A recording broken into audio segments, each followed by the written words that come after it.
कुंडलिनी जागरण हर एक व्यक्ति के लिए मेरे ख्याल से बहुत ज़रूरी है। तो जैसे अगर मैं बात करूं मोदी जी की, उनका ऑरा इतना बड़ा है, तो क्या उनकी भी कुंडलिनी जागृत है? पिछले जन्मों में तपस्वी रह चुके हैं, अनेक अनेक जन्म इनके हमने अच्छा। स्कैन करके देखे।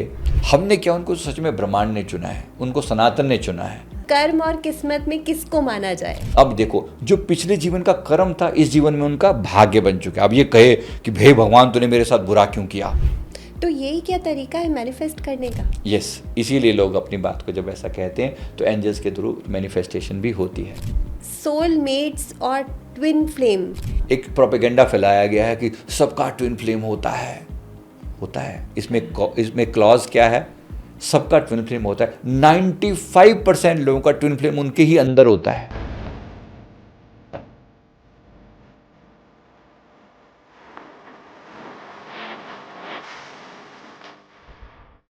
संजीव जी आपका बहुत बहुत स्वागत हमारे पॉडकास्ट में।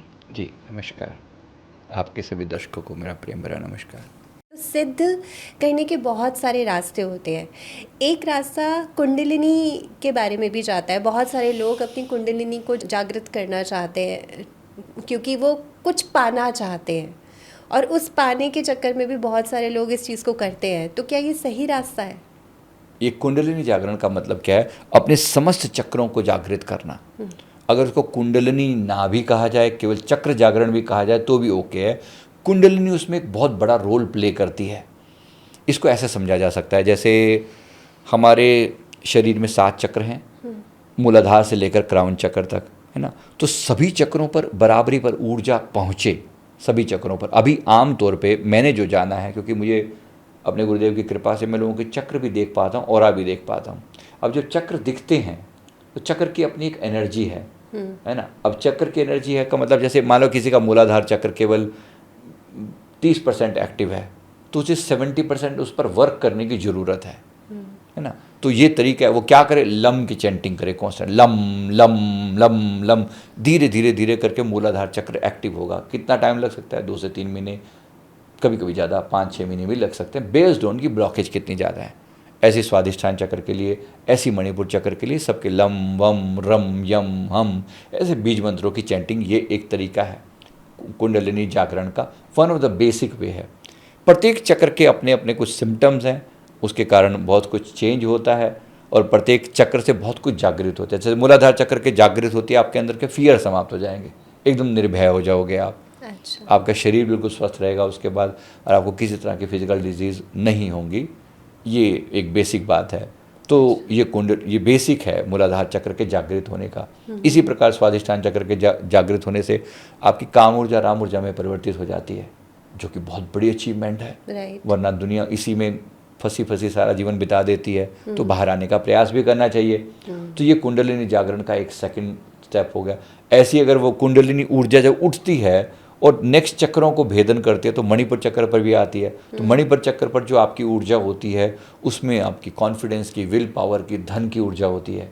तो जिस व्यक्ति की चेतना वहाँ तक पहुँच जाएगी, वो इन चीज़ों को पाना शुरू कर देगा, उसके लिए सहज मिल जाएगा उसको ये सब चीज़ें, है ना। इसी प्रकार हृदय चक्र की बात आ गई। हृदय चक्र पर जो अगर एनर्जी पहुँचेगी तो वहाँ की अपनी एक ऊर्जा है। हृदय चक्र की ऊर्जा में इमोशंस हैं, फॉर एग्जांपल, है ना। तो जो उसको अजागृत कर, जब कुंडलिनी शक्ति जागती है, या आप बीज मंत्रों की चैंटिंग से इसे एक्टिवेट करते हो, है ना। दोनों थोड़े से डिफरेंट रास्ते हैं। कुछ लोग पहला जाप शुरू करते हैं तो फिर कुंडलिनी जागरण हो जाता है। किसी किसी की कुंडलिनी पहले जाग जाती है, वो सभी चक्रों को खोल देती है। मेरा रास्ता ये है कि पहले जाप करके पहले चक्रों को, बेसिक कर्मा को क्लियर करना चाहिए, फिर कुंडलिनी को जगाने का प्रयास करना चाहिए। तो क्या कभी कभी कुछ गलत इफेक्ट भी हो जाते हैं अगर अपने आप से जाग जाए या कुछ बिल्कुल, ऐसा हो जाए? कुंडलिनी में थोड़ा सी चीज़ें खराब होती हैं। सामान्य रूप से अगर कोई व्यक्ति की कुंडलिनी एकदम से जाग जाए तो, और बिना गुरु के गाइडेंस के, तो कभी कभी वो नेगेटिव प्रभाव भी डाल देती है। यानी उस व्यक्ति को उतनी हाई एनर्जी को झेल पाना आसान नहीं होता। कुंडलिनी की प्रचंड ऊर्जा होती है, प्रचंड। अच्छा। मतलब ऐसा लगेगा जैसे हज़ारों सूरज एक साथ जगमगा उठे हैं। ये छोटी बात नहीं है। हर एक व्यक्ति के लिए इतना सहन कर पाना, इतनी एनर्जी को, लोग ऐसे चीखते हैं। मतलब अब जो उनकी ऊर्जा चढ़ती है, बहुत से लोगों को, कभी आपने मंदिर वगैरह में या किसी जाप में या कीर्तन में, तो ऐसे ऐसे मैंने झूमते हुए देखा होगा, मतलब ये वाला, ये जो ना, ये तो बहुत कॉमन है। हाँ, ये जो नॉर्मल वाला जब मेडिटेशन के दौरान झूमना होता है। एक होता है कि वो माता आ गई, ऐसे लोग कई बार वो करते हैं। देखो वो कभी कभी दिखावा भी हो सकता है, वो बाहरी रूप से वो कर रहे हैं, वो एक डिफरेंट चीज़ है। ये जो मैं कह रहा हूँ कि मेडिटेशन के दौरान आमतौर पे अगर आपको ये वाली फीलिंग आती है, मतलब ये वाली खास तौर पे ये रोटेशन है ना, ये कुंडलिनी जागरण का प्रतीक हो सकती है। कुंडलिनी ऊर्जा एक्टिवेट हो चुकी है, वो आपकी बॉडी को ऐसे, क्योंकि कुंडलिनी जो है 3.5 उंगल ऐसे घेरा मार के, एक जैसे नागिन जैसी एक है, तो उसने 3.5 ऐसे घेरे मारे हुए हैं, 3 + ½ तो ऐसे कुंडल की, वो उसकी मुंडी नीचे की तरफ है। जब उसकी ऊर्जा वहाँ पर जाती है तो वो धीरे धीरे अपना फन ऊपर की तरफ फैलाती है और वो वहाँ से फिर ऊपर की तरफ गति करना शुरू करती है। तो क्या कभी ऐसा भी हो सकता है कि किसी की कहीं पर ऊर्जा वो अटक जाए? तो बिल्कुल, ये कुंडलिनी टाइम लेती है, अटकती भी है, अच्छा, काफ़ी समय तक अटकी रहती है। मतलब ये धीरे धीरे आपके सारे चक्रों को क्लीन करेगी। समझो यही माँ पार्वती की, माँ भगवती की ऊर्जा है। इनको मिलना है भगवान शिव के साथ, जो कि यहाँ विराजमान है क्राउन पर। अच्छा, अब कुंडलिनी जो बैठी हुई है पहले और दूसरे चक्र के मध्य में, मतलब मूलाधार और स्वादिष्ठान चक्र के बीच में है कुंडलिनी ऊर्जा। तो वो ऐसे इस तरह की, मतलब कुंडल मारकर और ऐसे एक नीचे की तरफ उसकी जो, जैसी वो कुंडलिनी जागरण होती है ना, ये त्रिकोण जो है ना, ये ट्रायंगल जो बना है नॉर्मली, ये ट्रायंगल ऐसे ऊपर की तरफ उठ जाता है। यानी कि जो ऊर्जा अधोमुखी थी, नीचे की तरफ जा रही थी, वो ऊर्ध्वमुखी हो जाती है। अच्छा, ये सीधी सीधी भाषा में, किसी को गलत ना लगे वो भाषा यूज़ कर रहा हूँ, सेक्सुअल एनर्जी है, जो कि एक आम इंसान को नीचे की तरफ फ्लो में लेके जा रही थी। एक आम इंसान के लिए बस इतना ही है। लेकिन जैसी वो चेंज होता है तो ये कुंडलिनी शक्ति जो नीचे जा रही थी ऐसे ऊपर की तरफ चेंज हो जाती है और उसकी सारी ऊर्जा नीचे से ऊपर की ओर बहनी शुरू हो जाती है। और वो समय लेती है, एकदम से आसान नहीं है, क्योंकि व्यक्ति का पूरी नेचर ही बदल जाएगी। ये व्यक्ति की जो सोच है, विचार है, सब बदल जाएगी। अब ये ऊर्जा अगर थोड़ी सी भी ऊपर उठ गई, इसने अगर आपके स्वादिष्ठान, सबसे पहले इसका जो टक्कर है स्वादिष्ठान चक्र पे जाकर होगी। ये क्या करेगी, नीचे से उठेगी, स्वादिष्ठान चक्र पर जाएगी, थोड़ी टक्कर मारेगी, फिर वापस आ जाएगी। उसको बार बार ऊपर नीचे होगी। तो बहुत से लोगों ने फील किया होगा एक एनर्जी ऐसे सरपेंट जैसी एनर्जी, या गरम गरम सा कोई तरल पदार्थ ना पीछे से रीढ़ की हड्डी से ऊपर उठ रहा है। This is the base. यहाँ से शुरू होती है ये वाली यात्रा। अब जैसे ही अब ये क्या कर रही है, ये कुंडलिनी शक्ति आपके स्वादिष्ठान चक्र को एक्टिवेट करने का प्रयास कर रही है। स्वादिष्ठान चक्र में कर्म अटके पड़े हैं। कर्म अटके पड़े? कर्म का मतलब है कि गलत पिछले जन्मों के जो कर्म है। अच्छा। अब बात वो इसी से जुड़ी हुई है, इसलिए क्षमा चाहूँगा, बोलना पड़ेगा। बिल्कुल। मतलब सेक्सुअल थॉट्स पिछले जीवन में जो रखे हुए थे, कुछ ऐसे कर्म किए हुए थे, खुद के बारे में गिल्ट फीलिंग थी, वो कर्म स्वादिष्ठान चक्र पे अटके होते हैं। तो हमारी मतलब कुछ सेक्सुअल नेगेटिव थॉट्स भी अगर होते हैं तो वो भी अटक जाते हैं? डेफिनेटली, वो आपकी सारी ब्लॉकेज बन गए। अच्छा, ब्लॉकेज बन गए। कोई इच्छा थी जो पूरी नहीं हुई, किसी के बारे में कुछ सोचा हुआ था वो नहीं हुआ, ये सब ब्लॉकेज है। वो ब्लॉकेज जो बन गई वो स्वादिष्ठान चक्र पर है। अब यहाँ से जो ऊर्जा उठी, ये ऊर्जा उसको क्लीन करती है, बार बार स्ट्राइक करेगी, वहाँ पर क्लीन करेगी। इसलिए कुछ लोगों को उस समय में ऐसी फीलिंग्स आती हैं जैसे कुछ ऊपर घूम गोल गोल ऊपर उठ रहा है, ऐसे करके। तो वो क्या करे, वो कर्मा क्लिनजिंग हो रही है ना। बार बार वो थॉट्स भी आएंगे कुछ ऐसे। कभी कभी पुरानी मेमोरीज भी एक्टिवेट होनी शुरू हो जाती है। कुछ लोगों को लगता है अच्छा मैंने ये गलत किया था, उसको कुछ विजन भी दिखने शुरू हो जाते हैं। तो वो बार बार जाएगी, क्लीन करके वापस आ जाएगी, फिर जाएगी, फिर वापस आ जाएगी, उठेगी गिरेगी। ये कई दिनों तक चलता है, जब तक स्वादिष्ठान चक्र के सारे कर्मा क्लींस नहीं कर देगी। इसी प्रकार जब ये हो जाएगा तो व्यक्ति को फील होगा कि अब स्वादिष्ठान चक्र से ऊपर जाने लगी है। अब वो स्वादिष्ठान से मणिपुर की तरफ जाएगी। अब मणिपुर पर भी ऐसी जाएगी, अटैक, वहाँ पर थोड़ा अटैक करेगी, फिर वापस आ जाएगी, फिर ऊर्जा देगी, फिर वापस आ जाएगी, ऐसे। तो मणिपुर में सारे कर्म अटके पड़े हैं। उसमें कर्म कौन से हैं, जैसे फॉर एग्जांपल वहाँ पर कर्म है, हमने किसी का कॉन्फिडेंस गिराया था, किसी का पैसा छीन लिया था, किसी का सम्मान गिरा दिया था, मतलब कि अपमानित कर दिया था पब्लिकली, उसके बारे में कुछ बुरी बातें बोल दी थी वगैरह वगैरह, ऐसी टाइप की, ज़मीन छीन लेना किसी की, वो सारे अटके हुए हैं मणिपुर चक्र में। तो ये कुंडलिनी क्या करती है, उन सारे कर्मास को क्लीन करती है। जैसे वो क्लीन होते जाएंगे, उसमें 1 महीना, 2 महीना, 3 महीना, 4 महीना, कभी कभी ज़्यादा भी लगता है, साल भी लग जाता है, क्योंकि कर्म कितने भारी हैं और कितनी जल्दी आप उसको क्लीन करते हो उस पर डिपेंड करता है। यहाँ पर माफ़ी प्रार्थना भी होती है, जागरण होता है। तो कुंडलिनी जागरण बड़ा काम है। नहीं, लेकिन ये जाती प्रोग्रेसिव में ही है, ऐसा तो नहीं होता ना कि फिर वापस आ जाए, ऐसा कुछ तो नहीं होता? नहीं, वापस का मतलब देखो, जा रही है फिर वापस नीचे आ रही है, फिर जा रही है फिर वापस आ रही है। जब तक इस कर्म को, इसका पूरा क्लींस नहीं कर देगी ना उस चक्र को, तब तक ये आना जाना लगा रहेगा। जैसे वो चक्र क्लीन होगा, अब वो आगे आगे बढ़ गई, अच्छा। है ना। धीरे धीरे करके जा रही है, उससे अगले चक्र पर स्ट्राइक करेगी, फिर वापस आ जाएगी, ऐसे। तो इस प्रकार से, लेकिन मैंने कहा ना, अंतिम उद्देश्य क्या है? क्राउन तक पहुंचना। और धन्य हैं वो लोग जिनकी कुंडलिनी क्राउन तक पहुंचती है। फिर वो जो होगी ना, फिर वो एकदम ऐसी बम्बार्डमेंट होती है। जिस दिन वो घटना घटती है ना, वो ऐसी बम्बार्डमेंट होती है, मुझे ऐसा लगता है जैसे हज़ारों सूरज एक साथ जगमगा गए हों। क्योंकि कुंडलिनी ये है शिव शक्ति का वास्तविक मिलन। जैसे शिवरात्रि कहते हैं, जो शिवरात्रि पे घटना घटती है ना, ये साधक के अपने अंदर घटना घटती है। अच्छा। उसी के अंदर समझो कि शिव शक्ति का मिलन हो रहा है। तो ऐसा गजब का वो तो अनुभव उसको होता है। एक्सपीरियंस होता है, उसको समझ में आता है, पता उसको चलता बिल्कुल है अनुभव सब होता है। वो पूरा शरीर झूमने लगता है, ऐसी दिव्य ऊर्जा चारों तरफ। उसको ऐसा लगता है सर पूरा ब्रह्मांड उतर आया है उसके भीतर। ऐसे ऐसे दिव्य नज़ारे उसको अंदर से दिखने शुरू हो जाते हैं। एक क्वेश्चन आता है मुझे कि जैसे किसी का हो भी गया, लेकिन उसमें कर्म तो फिर भी वो कर ही रहा है ना, बाकी चीज़ों से भी घिरा हुआ ही है, तो फिर वो जाती और आती रहती है, आती रहती है, नहीं, जाती एक बात समझो ना, देखो अवेकनिंग हो गई ना, अवेकनिंग होगी ना, कर्म बदल गए। आप सोचो, अभी तक जो पहले कर्म किए थे जब आप अनअवेकन थे, है ना, अनअवेकन थे, आपने अपमान किया। कुंडलिनी जागरण होने के बाद, अवेकनिंग होने के बाद, क्या फिर आप अपमान कर पाओगे किसी का? फिर नहीं कर पाओगे ना। समझ गए ना। अब बेशक आप व्यवहार करोगे, मान लो कोई व्यक्ति आपके प्रति बुरा करता है, आप मुस्कुरा के निकल जाओगे, क्या फर्क पड़ता है, सो व्हाट, है ना। मैच्योरिटी का लेवल आ गया। आप चल रहे हो, कुत्ते भौंक रहे हैं, तो ये थोड़ी आप कुत्तों से लड़ने बैठ जाओगे, है ना। कभी थे जब हमारा लेवल डाउन था, तो हो सकता है हम कुत्तों से भी लड़ने बैठ जाते। इवॉल्व हो गए आप Evolve अपनी हो गए आप। जर्नी में। हाँ। बस यही अवेकनिंग का अर्थ है। और बहुत बड़ी बात है कि किसी की कुंडलिनी अगर यहाँ पहुंच गई, तो फिर तो गजब है। फिर उस तो व्यक्ति ऐसे का कुछ लोग हैं क्या आपके आसपास, आपने Definitely एक्सपीरियंस किए जिन्होंने हैं? कुंडलिनी जिनकी जागृत है, उनके चेहरे का ग्लो ही डिफरेंट है। मतलब उसका तो फिर बात ही बिल्कुल डिफरेंट हो जाती है। सीधे सीधे मतलब आत्मज्ञान की प्राप्ति हो गई उनको। फिर उसके बाद आगे की यात्रा भी है। कुंडलिनी ने आपको यहाँ तक ठहरा दिया, इसके और आगे की यात्रा भी है जो मेरे परमहंस सद्गुरु जी बताते हैं। इसके बाद आगे ब्रह्मांड लोक की यात्रा है। फिर अन्य, यहाँ पर अगर पहुँच गए तो यहाँ से आगे के द्वार खुलते हैं। फॉर एग्जाम्पल, यहाँ पर एक स्थान है जिसका नाम है सहस्र दल कमल, द 1000 पेटल्ड लोटस। हाँ जी। जैसे प्रत्येक चक्र के कमल के आपने नंबर सुना होगा। जैसे रूट चक्र में 4 दल का कमल होता है, 4 पंखुड़ी वाला कमल होता है। स्वाधिष्ठान चक्र पर 6 पंखुड़ी वाला होता है। मणिपुर चक्र पर 10 पंखुड़ी वाला, हृदय पर 12 पंखुड़ी वाला, थ्रॉट पर 16 पंखुड़ी वाला, थर्ड आई पर 2 पंखुड़ी वाला, और क्राउन पर 1000 पंखुड़ी वाला। द 1000 पेटल लोटस उसी को बोलते हैं।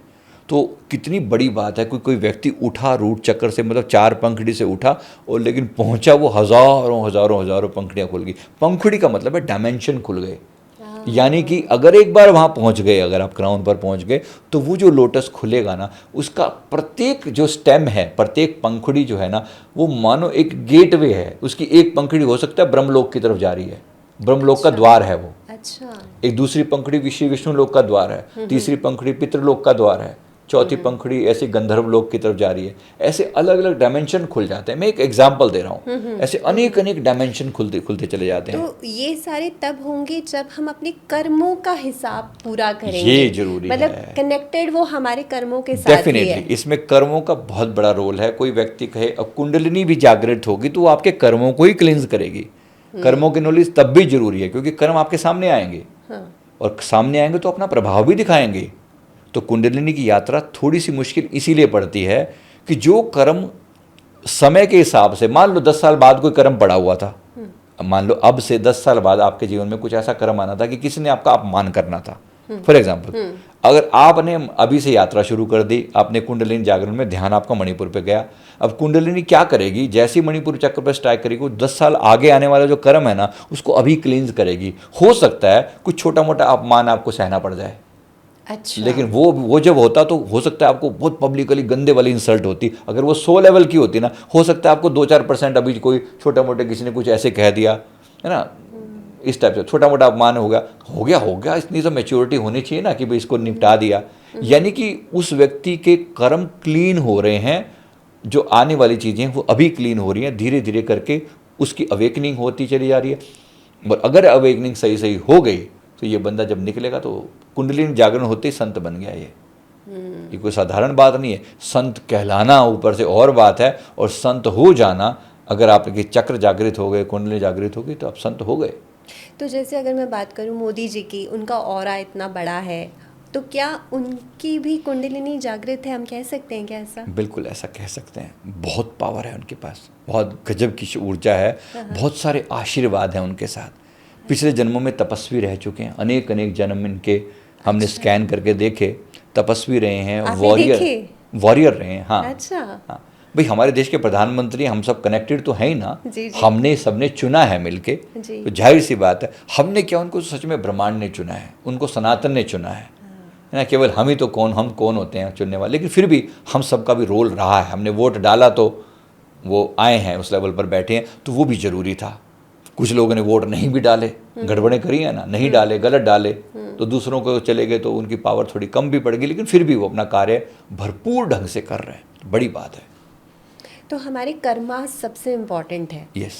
लेकिन कर्मा, अगर जैसे हमारी पास्ट लाइफ बहुत बुरी थी और उसके जो चीज़ें हैं वो हमें अभी भी कैरी फॉरवर्ड होती हैं, हमें उसके दुख अभी भी उठाने पड़ते हैं, लेकिन इंसान को ये समझ नहीं आता कि मैं उससे कैसे निकलूं। तो क्या कोई ऐसा रास्ता है जो वो समझ पाए? क्योंकि हम तो हमेशा दोष देते रहते हैं ना कि भगवान ने किस्मत ही ऐसी दी है, तो कर्म और किस्मत में किसको माना जाए? देखो, एक सिंपल सी बात सोचो, कल जो आपका कर्म था वो आज आपका किस्मत बन चुकी है। हाँ। है ना। पिछले जीवन में जो आपका कर्म था, इस जीवन में आपकी किस्मत है। उदाहरण के लिए देखो, एक व्यक्ति मेरे पास आया, उसने वो मेरे बता रहा है कि मेरे को मुझे कभी भी स्त्रियों का प्यार नहीं मिला। उस व्यक्ति ने कहा, बचपन से मेरी माँ, 2-3 साल की मेरी एज थी तब मेरी माँ चली गई, बहन मेरी कोई थी नहीं, और अब मैं जब इस लायक हुआ हूँ शादी वादी के, तो दूर दूर तक जीवन में कोई लड़की का नामो निशान नहीं है, बिल्कुल एकदम ऐसी वीरान सी जिंदगी है। अच्छा, तो मैंने जब पास्ट उस बंदे का देखा तो मुझे दिखाई पड़ा कि ये बंदा लेडीज़ के प्रति बहुत बेकार वाली सोच रखता था, घटिया वाली। पिछले जन्म में जब इनका पास्ट मैंने देखा तो किसी गांव का सरपंच टाइप का था। अच्छा। तो मतलब ये वर्ड यूज़ करता था इस टाइप की, अरे ये तो जूती की नोक पे ना रखूँ मैं इनको। हाँ। ये वाली वर्डिंग, मतलब मैं सिर्फ बताने के लिए बता रहा हूँ, क्षमा चाहूँगा, हाँ, लेकिन बोलना जरूरी है। हाँ। उसने एग्जैक्ट ही वर्डिंग कि मैं इनको जूती की नोक पे ना रखूँ, ये होती क्या है, मतलब ऐसे वर्ड यूज़ करता अच्छा। था। अब परमात्मा का न्याय देखो, है ना। वो क्या, उसने कर्म किया।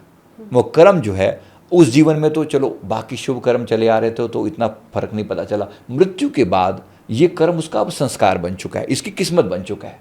अच्छा। उस किस्मत के कारण, क्योंकि तुमने स्त्रियों का अपमान किया तो बचपन से माँ का प्यार नहीं मिला, बहन थी ही नहीं, किसी और ने कभी मतलब भाई रूप में माना, वो कभी हुआ नहीं।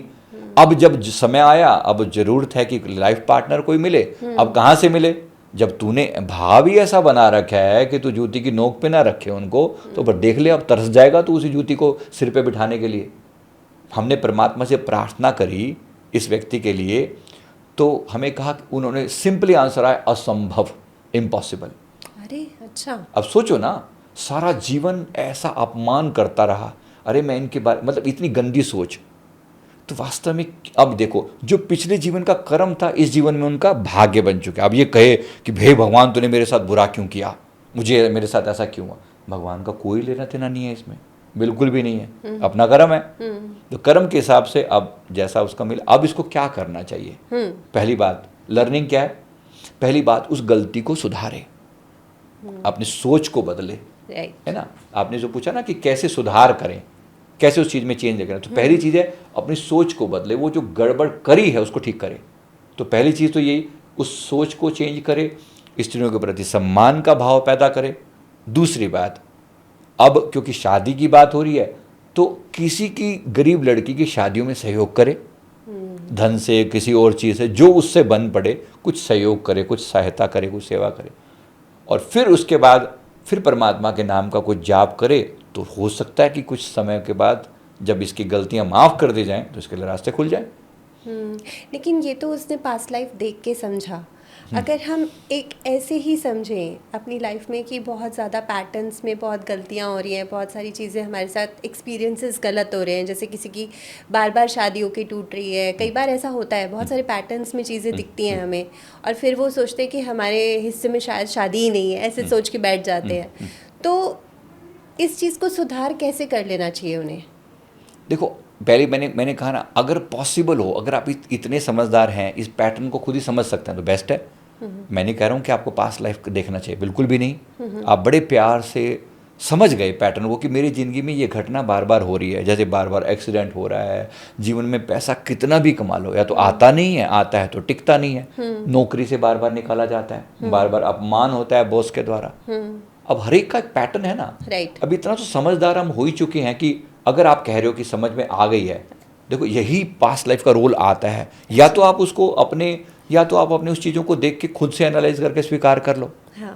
है ना। जैसे मैंने अभी आपको बताया, बॉस बार बार बहुत लोगों को ऐसा मैंने सुना कि तंग करता है। जैसे एक पैटर्न बताता हूँ आपको, हाँ, है ना। अब इसके पीछे की पास्ट लाइफ की एक छोटी सी बात बताता हूँ। एक बंदे का ये बात मुझे किसी ने रिसेंटली बोली। उसने कहा कि मेरे काम का मुझे कभी क्रेडिट नहीं मिलता, मैं करता हूँ और क्रेडिट हमेशा मेरा बॉस ले जाता है। बहुत कॉमन है। और डांटता इतनी बुरी तरीके से है मुझे, हर चुप बैठा ऐसा करके, मतलब बातें मेरे को बिल्कुल साइड में कर देगा। और स्थिति ऐसी है कि मैं नौकरी को छोड़ नहीं सकता। अच्छा, इसका मैंने पास्ट देखा इस बंदे का, जो ये बता रहा ना, क्योंकि अभी तक क्या है, ये बॉस को दोष दे रहा है, राइट, है ना। मेरी किस्मत ही ऐसी है, सब लोग मेरे को अपमानित ही करते रहते हैं, मैं तो ऐसा हूँ। पिछले जीवन में मैंने देखा कि ये बंदा, कोलकाता में एक प्रेस है, उसमें ये सीनियर एडिटर है। तो ये क्या करता है, जितने भी इसके स्टाफ के एडिटर, मतलब वो जो कैमरामैन और ये सब होते हैं ना, फोटो वोटो लेकर आते थे कहीं से, जैसे तो जो भी वो खबरें बनाते थे, उन खबरों को छापने का सारा क्रेडिट खुद के नाम पे रख लेता था। मैंने छापी, who is the editor, I am the editor. सबकी जो मर्जी कोई कर ले, और जो कुछ करता उसको डांट के भगा देता, अब चुप कर, मतलब उस टाइप का ऐसे हड़का के उसको भगा रहा है, और आप अपना सारा क्रेडिट ले रहा है। सारा जीवन इसने ये किया। अब बताओ प्रकृति कहाँ गलत है? अब गलती क्या हो रही है? अब वही चीज़ उसको बॉस के रूप में कोई डांट पड़ रही है, कोई डांट रहा है, कोई चिल्ला रहा है, कोई गुस्सा कर रहा है, क्रेडिट ले रहा है। क्रेडिट तो भाई लेंगे। अब कैसे सुधार करो? अब कर्म क्या है? सबसे पहली बात तो माफ़ी मांगो। समझ तो आए ना कि हे प्रभु, मन से, वचन से, कर्म से अगर मैंने कोई गलती की है तो मुझे माफ़ किया जाए। I am sorry, please forgive me, thank you and I love you. यहाँ से होपोनोपोनो कह लो, उसको माफ़ी प्रार्थना कह लो, जैसे भी करके। शुरुआत कहाँ से हो रही है? शुरुआत हो रही है सीधे सीधे आपके फॉरगिवनेस से। तो पहली चीज़ है फॉरगिवनेस। ठीक है। दूसरी बात, मतलब पहली चीज़ समझो कि गलती को रिकॉग्नाइज करना, राइट, क्योंकि ठीक करना वो पहली चीज़ है। राइट। दूसरी है माफ़ी प्रार्थना, तीसरी है परमात्मा के नाम का जाप करना, और चौथी उसको रेक्टिफाई करने के लिए, अभी पिछली बार क्रेडिट लिया था, अब क्रेडिट देना शुरू करें। कोई व्यक्ति थोड़ी सी अच्छा काम करे, उसको क्रेडिट दे कि तुमने बहुत अच्छा किया है। तो जैसे जैसे ये करेगा, गलती को सुधारेगा। देखो, परमात्मा कोई दुश्मन नहीं है हमारा। हम ऐसा समझते हैं कि एक वो अनकंट्रोल्ड रूलर है ना, हम ऐसा समझते हैं, जबकि वो परम दयालु है, परम करुणामयी रूप है उसका। वो इतना दयालु है कि किसी तरीके से हमारी गलतियों का अगर हम रियल चिट्ठा देखें ना, और उसके कोरस्पॉन्डिंग हमारी सज़ा देखें ना, दोनों में बहुत फ़र्क होता है। यानी कि सज़ा वो बहुत कम कर देते हैं, उसको सज़ा ना कह के मैं लर्निंग कहूँ तो ज़्यादा अच्छा है। अब देखो ना, वो मैंने आपको जो पहले बात बताई, क्या उसके लिए लर्निंग नहीं है? क्या उसके लिए सज़ा है? ये सज़ा ना क्या कि वो लर्निंग है। अब उसको लर्निंग लेके क्योंकि सज़ा तब है ना जब भगवान उसको गर्म तेल के कढ़ाई में तलता, तो फिर हम कहते हैं कि सज़ा मिली है उसको। सज़ा नहीं है ये भी होता है क्या? हाँ, वो भी होता है। अरे बाप रे बाप। भी ठीक है, यानी इसने कर्म ही ऐसा किया है कि माफ़ करने लायक नहीं है। इसको जब तक उसकी अच्छे से अंदर तक इसके पीड़ा नहीं जाएगी ना, तब तक समझ नहीं पाएगा। तो जैसे आपने बताया कि हम अगर उस गलती को ठीक करने की कोशिश करें, उसको आई एम सॉरी करें, और फिर उसके बाद जाप करें, और उसमें एक अच्छा अपना कर्म जोड़ दें, राइट, तो वो चीज़ पे ठीक हो जाती है। डेफिनेटली। और फिर हमारी जो रास्ते हैं वो खुल जाते हैं। मतलब अगर जैसे वो कह रहा था मुझे क्रेडिट नहीं मिलता, तो उसे क्रेडिट मिलना शुरू हो जाएगा। डेफिनेटली मिल जाएगा, व्हाई नॉट। कहा जाता है कि एंजल्स आपकी हेल्प धरती पर भी करते हैं, तो क्या वो सच है? हाँ, डेफिनेटली सच है। कैसे करते हैं? भाई, 2 एंजल तो हमारे आसपास में सदा से ही होते हैं। हमारे जन्म से ही 2 एंजल, जिसे हम गार्डियन एंजल कहा जाता है, है ना। माता पिता की तरह वो हमारे एंजल्स साथ रहते हैं, इनविजिबल होते हैं, लेकिन हमारे लेफ्ट और राइट कंधे के आसपास वो सदैव मौजूद रहते हैं। तो अगर किसी भी व्यक्ति को उन्हें इन्वोक करना हो, उनसे प्रार्थना करनी हो, कोई भी काम, आप सिंपली कह सकते हैं मेरी एंजल्स, मुझे पता है कि आप मेरे आसपास में हैं और मेरी बात को सुन रहे हैं, तो मेरी ये प्रार्थना है कि मेरी ये भाव भगवान तक पहुंचा दीजिए, या मेरी ये इच्छा, ये मेरी विश है, ये पूरी कर दीजिए। आप ऐसी कोई भी चीज़ जब कहते हैं तो ये आपकी बात को सुनते हैं और आपकी बात को परमात्मा तक पहुंचाने का एक मीडियम बनते हैं। तो यही क्या तरीका है मैनिफेस्ट करने का? यस, इसीलिए लोग अपनी बात को जब ऐसा कहते हैं तो एंजल्स के थ्रू मैनिफेस्टेशन भी होती है। और कैसे होता है इसमें आगे, अगर मैनिफेस्टेशन की प्रोसेस को ही समझा जाए एंजल्स के थ्रू, तो वो कैसे नेक्स्ट स्टेप होता है? देखो, मेन बात तो है कि सर्टन कभी कभी जो है एंजल से प्रेयर करना एक बेसिक तरीका, जैसे हम लोग करते हैं। दूसरी बात है, जैसे खाली प्रेयर ना करी, थोड़ा जाप भी किया, साधना करी, मेडिटेशन किया और फिर प्रार्थना करी, है ना, तो वो मैनिफेस्टेशन में और ज़्यादा हेल्प करती है। यानी ये बंदा मांग रहा है तो अपनी एलिजिबिलिटी पहले तैयार कर रहा है। जाहिर सी बात है, कोई रिद्धि सिद्धि चाहिए तो पहले बोलेंगे ना साधना करो, इतने दिन इतने जाप, इतनी माला का जाप इतने इतने दिन तक करो, इतने सर्टेन टाइम के बाद तुम्हें सिद्धि मिलेगी। तो वो भी तो एक गेन है ना। क्यों हुआ? क्योंकि आपने एक डिसिप्लिन फॉलो किया, है ना, वो भी एक बात है। इसी प्रकार से तो आपने कुछ पाया। अब एंजल्स से पाने का ऐसी अन्य तरीके, वाटर मैनिफेस्टेशन एक टेक्निक है फॉर एग्जांपल, है ना, पानी के अंदर आप अफर्मेशन डालते हो और फिर उस चीज़ को पी जाते हो, उस पानी को, तो अंततः वो ऊर्जा आपके अंदर समाहित हो जाती है जो आपको गोल चाहिए। इसी प्रकार सर्टेन डेज ऐसे होते हैं जब आपकी एनर्जी यूनिवर्स के साथ ज़्यादा अलाइंड होती है ना, तो वो मैनिफेस्टेशन उस दिन ज़्यादा अच्छा होता है। कोई सर्टेन डेट आई, जैसे 9 सितंबर 2025 एक सर्टेन डेट, तो इस डेट पर वो एनर्जी अलाइन होती है। शिवरात्रि अलाइंड है एनर्जी, दीपावली की रात अलाइंड है एनर्जी, जितने हमारे सनातन के मुख्य त्यौहार हैं ना, एकादशी, ये अलाइंड होती है एनर्जी। संक्रांति, उस दिन विशेष एनर्जी अलाइनमेंट होता है। ऐसे समय में डाली हुई विश पूरे होने की संभावना कई गुना बेटर होती है। इसीलिए शायद शुभ मुहूर्त ना देख के सारे शुभ कार्य हम लोग उसी समय कर लेते हैं। एग्जैक्टली, उस समय यही अर्थ है, इस बात का यही अर्थ है।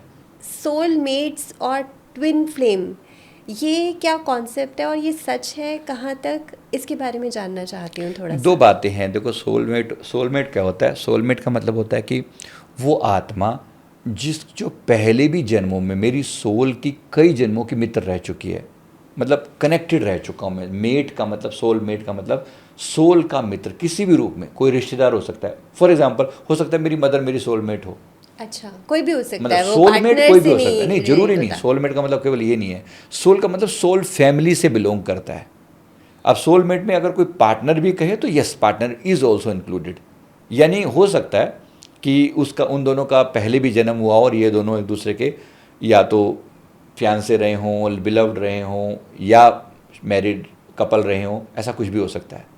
ऐसा तो ये जरूर मल्टीपल बर्थ से चले आ रहे होंगे, ऐसा हो सकता है। ये सोलमेट होते हैं, है ना। दूसरा जो है वो ट्विन फ्लेम है, वो एक डिफरेंट है। सोलमेट में आपके सारे सोलमेट अलग हो सकते हैं। आपके फादर भी आपके उस मामले में सोलमेट हो सकते हैं। अच्छा। फादर, मदर और ये सब भी सोलमेट हो सकते हैं, है ना।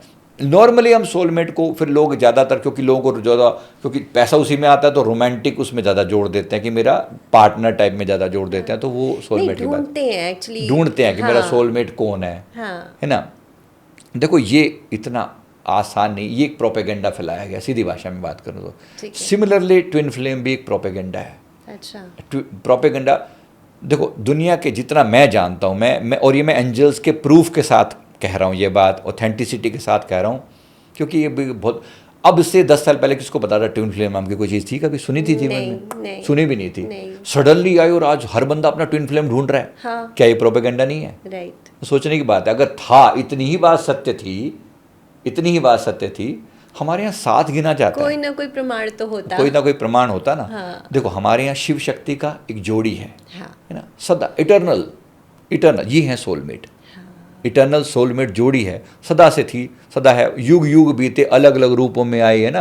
वो अलग रूप में सती बन के आई, पार्वती बन के आई माता, फिर अंत में सब रूपों में भगवान को पाया, भगवान, है ना। इसी प्रकार राधा रानी का स्वरूप या श्री राम जी का स्वरूप अलग अलग जन्म लिए बार बार, लेकिन वो कपल हमेशा सेम, है ना। तो ये है सोलमेट, ये इसको आप ट्विन फ्लेम भी कह सकते हो, ठीक है। ये अगर आप आज की भाषा में कहो तो this is twin flame, right. Twin flame का मतलब क्या होता है, एक ही आत्मा की ज्योति से दो फ्लेम निकली, मतलब एक ही दिव्य, एक ज्योति जल रही थी, एक फ्लेम थी, उसी में से दो फ्लेम अलग अलग हो गई, जिनकी ओरिजिन बिल्कुल सेम है, आत्मा एक ही है, उसके दो में स्प्लिट हो गई। इसको ट्विन फ्लेम बोलते हैं, ऐसे करके, ठीक है।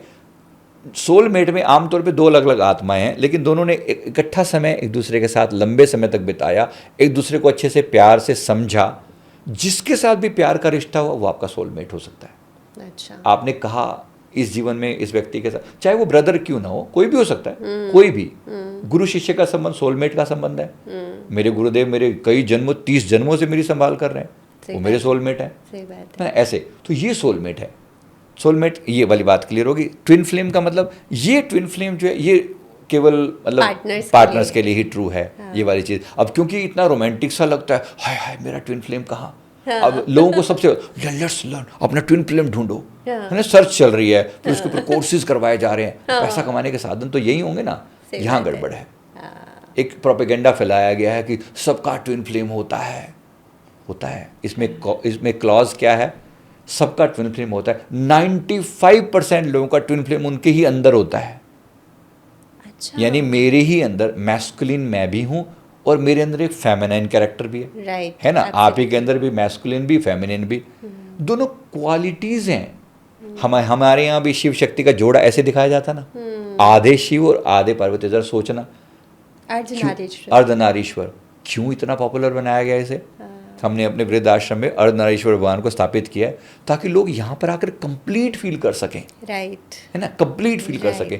मेरी, अब मैं ढूंढने फिरूं कि मेरी कोई फेमिनाइन होगी, डिवाइन फेमिनाइन होगी, और मैं ढूंढ रहा हूँ पूरी दुनिया में, क्या ये मेरी डिवाइन फेमिनाइन है, क्या ये है।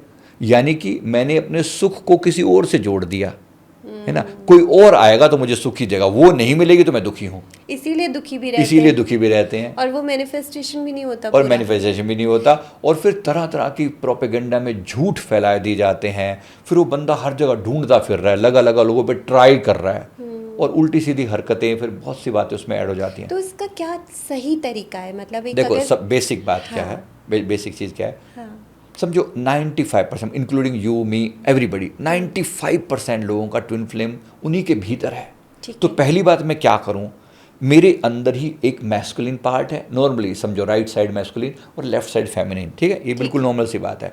अब हमारे जो चक्र हैं, 7 चक्र हैं, परमात्मा ने ऐसे उनको डिवाइड किया कि पहला चक्र, दूसरा छोड़ के तीसरा चक्र, चौथे को छोड़ के 5वां चक्र, ये तीनों मैस्कुलिन चक्र हैं। पहला, तीसरा और 5वां मैस्कुलिन चक्र हैं। पहला, तीसरा, 5वां मैस्कुलिन चक्र, दूसरा, चौथा और छठा ये फेमिनाइन चक्र है। तो ये ऐसे होते हैं, ऐसे समझो, ठीक है।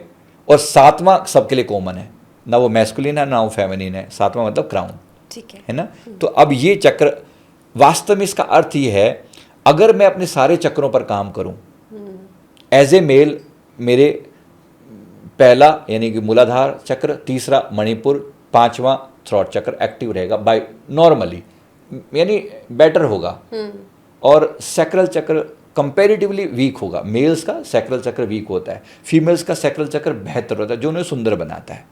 ये सिंपली उससे कनेक्टेड है, दोनों का अपना अपना भाव है।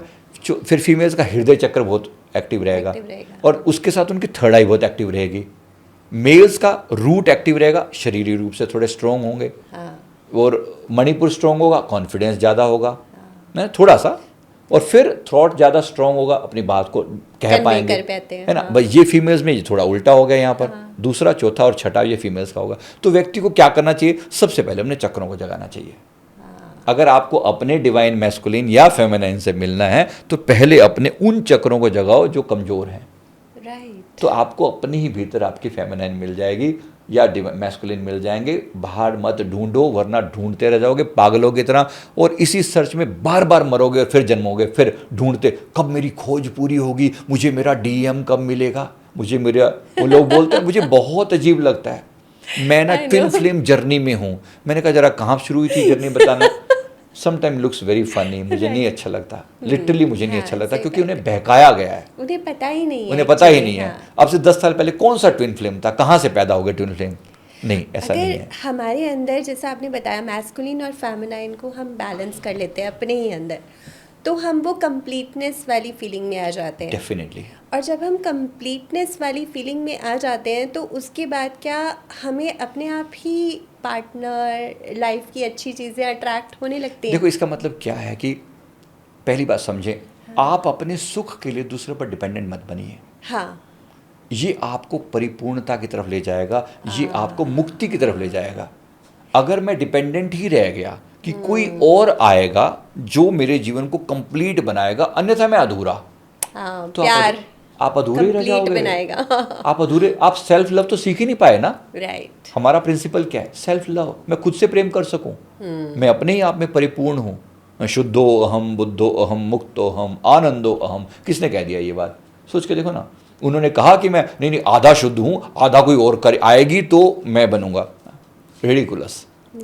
हमने परिपूर्ण कहा है, पूर्णमिदः पूर्णमिदं पूर्णाति पूर्णमुदच्यते। इसका मतलब है मैं पूर्ण हूं, परमात्मा पूर्ण है। पूर्णमिदः पूर्णमिदं, मैं भी परिपूर्ण हूं क्योंकि मैं उसी का अंश हूं। पूर्णाति पूर्णमुदच्यते, पूर्ण से पूर्ण ही तो पैदा होगा ना, जाहिर सी बात है। पूर्णस्य पूर्णमादाय पूर्णमेवावशिष्यते। इसका मतलब है कि पूर्ण में से पूर्ण घटा दोगे तो पूर्ण ही शेष बचेगा। 100 - 100 इज इक्वल टू 100। बड़ी गजब की चीज़ है। क्या बात है।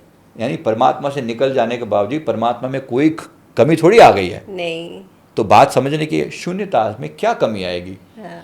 बस पर्पस समझ लेना। और इस डिवाइन मैस्कुलिन, मैं आपके व्यूअर्स को कहना चाहता हूँ, भाई इस गलत फहमी से बाहर आ जाओ। बिना बात के ये डीएम और पीएम के माफ़ करो, पहले अपनी आत्मा को कंप्लीट करो।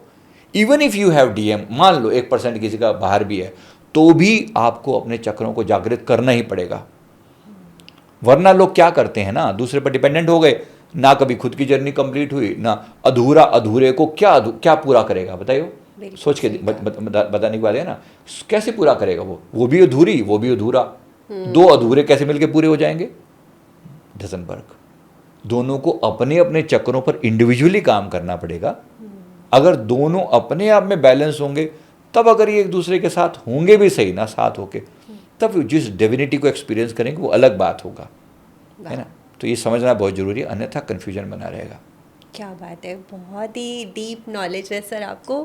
मतलब आपने ऐसी चीज़ों को, जो बहुत सारे मिथ बने हुए हैं हमारी सोसाइटी के, उन सारी चीज़ों को आज बताया ना। मुझे बहुत अच्छा लगा आपके साथ बात करके, और मैं चाहूँगी कि आप अगली बार फिर आएँ मेरे पॉडकास्ट में और बहुत सारी चीज़ें शेयर करें। Thank you so much. Thank you.